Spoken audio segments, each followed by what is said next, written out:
Первый зампред Госдумы Александр Жуков назвал Мишустина эффективным управленцем и отметил его достижения на посту руководителя Федеральной таможенной службы. Ему удалось добиться очень серьезного повышения собираемости налогов не за счет каких-то силовых действий, а за счет создания удобной и прозрачной системы, сказал Жуков. Он заявил, что смена правительства направлена на поиск наиболее эффективного управленца для реализации заявленных президентом направлений. Государственная Дума большинством голосов одобрила назначение Мишустина. Президент России Владимир Путин уже подписал указ о его назначении председателем правительства.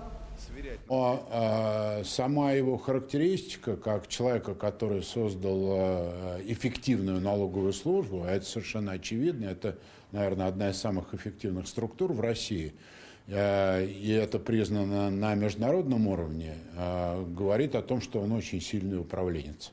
Потому что эта структура создана и с управленческой точки зрения хорошо, и с точки зрения использования новейших технологий. Потому что если вы спросите российских бизнесменов там, или просто граждан, которые платят налоги, они вам скажут, что с налоговой службой через налоговый кабинет общаться может любой человек, и все этим пользуются.